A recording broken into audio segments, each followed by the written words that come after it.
A veces uno ve en las noticias o simplemente mira a su alrededor y es difícil no sentir que algo está, no sé, fundamentalmente roto en el mundo.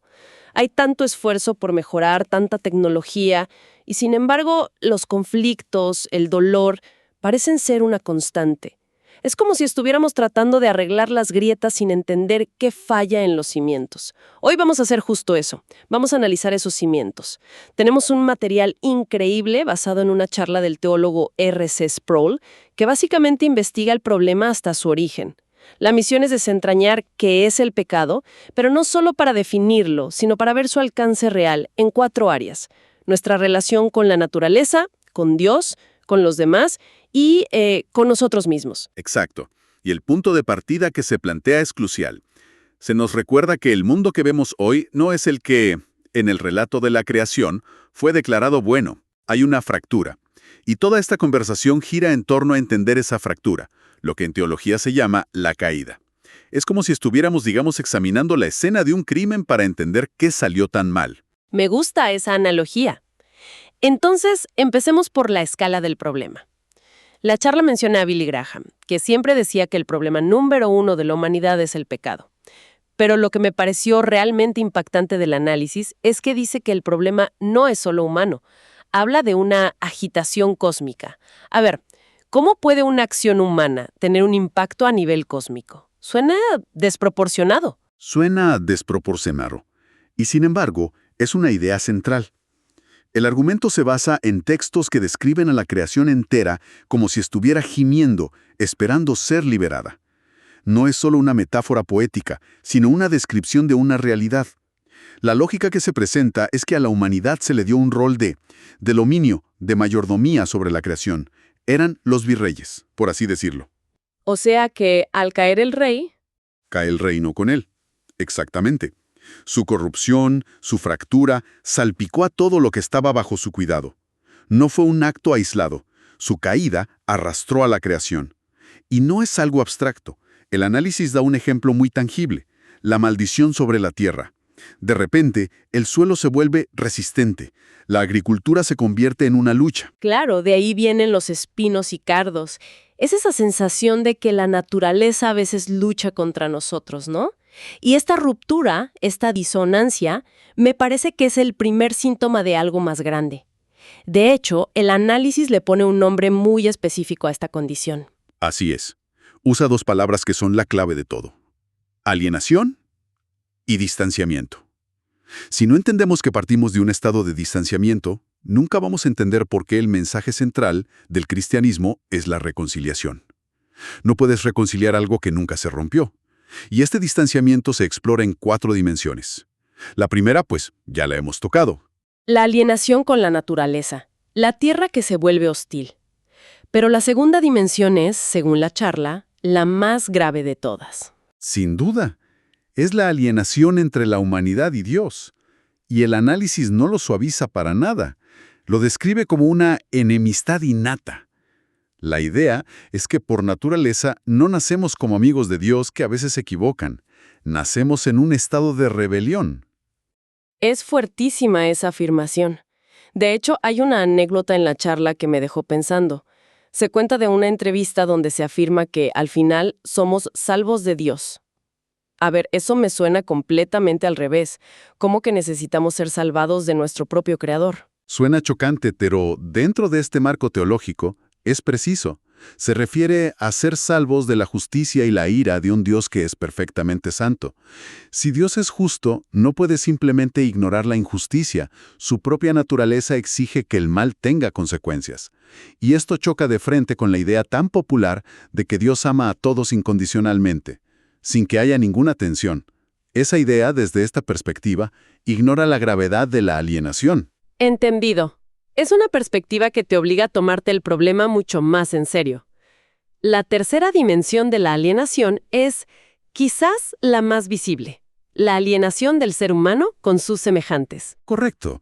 Es el drama humano por excelencia. El análisis menciona la batalla de los sexos, el odio, la violencia, las familias rotas. Y si lo escalas, tienes a las naciones enfrentadas, las guerras. Es el tejido social desgarrándose constantemente. Se citan pecados como el asesinato, el robo, el adulterio. Cada uno es una bomba en medio de las relaciones humanas. Es increíble lo frágiles que somos.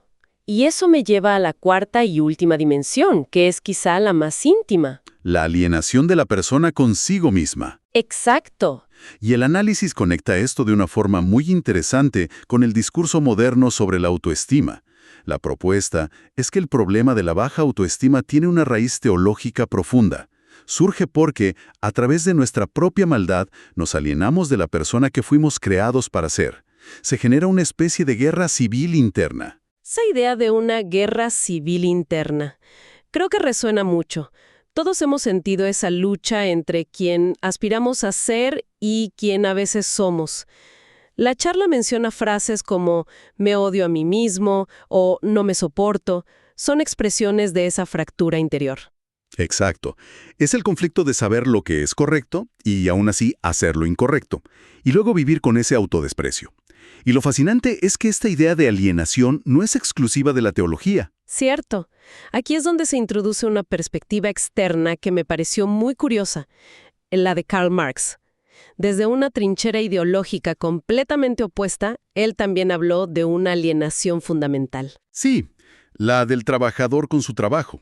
Marx describió el dolor y la falta de sentido que mucha gente experimenta en su labor, sintiéndose un engranaje.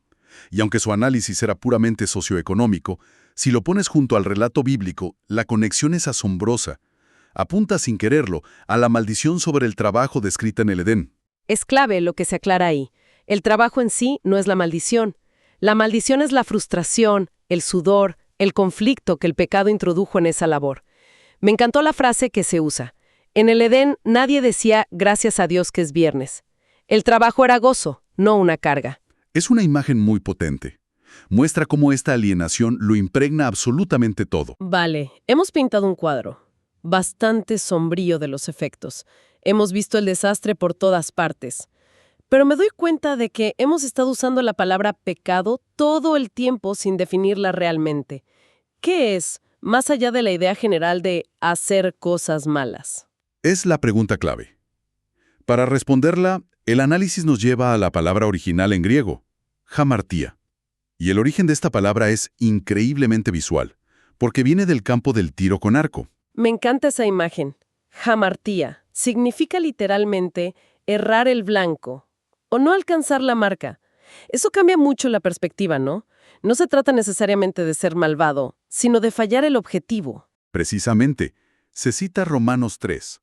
Todos pecaron y no alcanzan la gloria de Dios. La idea de no alcanzar es exactamente la imagen del arquero cuya flecha se queda corta o se desvía. El blanco, en esta metáfora, es el estándar perfecto del carácter de Dios, su justicia, su santidad. Pecar es no reflejar ese carácter a la perfección.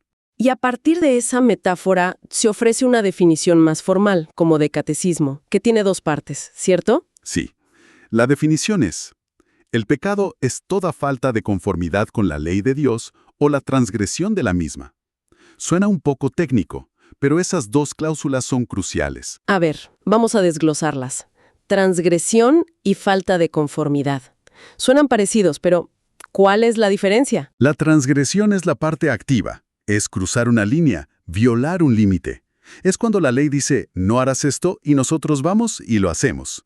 En la charla se cuenta una anécdota muy gráfica sobre una visita a Holanda, un país con una cantidad abrumadora de leyes.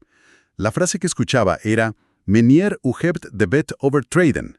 Señor, usted ha transgredido la ley. Esa es la idea. Hay un límite claro y lo cruzamos. Es la palabra que vemos en los carteles de obra. La infracción será penada. Cruzar a un terreno prohibido. Eso está claro. Pero, ¿y la segunda parte? La falta de conformidad. Suena mucho más pasiva. Y lo es. Esta es la parte que a menudo olvidamos y que amplía el concepto. La falta de conformidad no es hacer algo prohibido, sino fallar en ser o hacer algo que es requerido.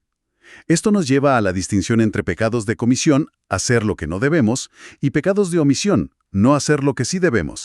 Eso es mucho más exigente, porque significa que el problema no son solo las cosas malas que hacemos, sino todo el bien que dejamos de hacer. No es solo no robar, Es también no ayudar cuando sabemos que se necesita. Exacto. El estándar no es solo una lista de no harás, sino una llamada activa a amar, a ser justo. La falta de conformidad es el fracaso en encarnar esas virtudes. Y ahí es donde creo que todos, si somos honestos, nos damos cuenta de que fallamos constantemente. Sin duda, esta definición es mucho más completa, pero me lleva a la pregunta del millón. Si Dios es bueno y lo creó todo, ¿de dónde sale este mal? ¿Cómo puede existir en un universo creado por un ser perfectamente bueno? Esa es posiblemente la pregunta más difícil de la teología. El análisis aborda esto explicando cómo los pensadores cristianos han intentado definir la naturaleza del mal, y se presentan dos términos clásicos, en latín, privatio y negatio. Esencia de un bien que debería estar ahí. El mal no es una cosa en sí misma, es como la oscuridad, que es la ausencia de luz. En nuestra condición caída estamos privados de la justicia y la santidad originales. El mal es un vacío donde debería haber bondad. A ver si entiendo. Entonces Dios no creó el mal, sino que creó un bien que tenía la capacidad de corromperse, de perderse. El mal es esa pérdida. Esa es la idea. Y se complementa con el segundo término, negatio, que significa negación. Esto define el mal como lo opuesto del bien. Usamos este concepto todo el tiempo. Hablamos de injusticia, lo opuesto a la justicia, o el anticristo, opuesto a Cristo. Lo fascinante es que el mal depende parasitariamente del bien para existir. No puedes pensar en la injusticia si no tienes primero un estándar de justicia.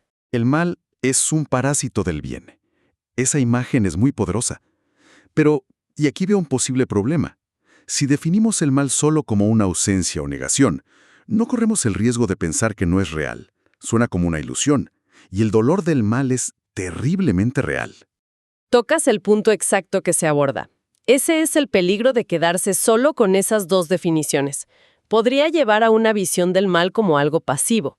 Por eso, se añade una tercera palabra, de los teólogos de la Reforma, actusitatem. ¿Y eso qué significa? Significa que el mal, aunque se defina en relación con el bien, tiene una realidad activa. No es una ausencia pasiva, es una fuerza dinámica y destructiva. Y, lo más importante, es algo en lo que nosotros participamos activa e íntimamente. No es solo un defecto cósmico externo, brota de nuestras propias decisiones.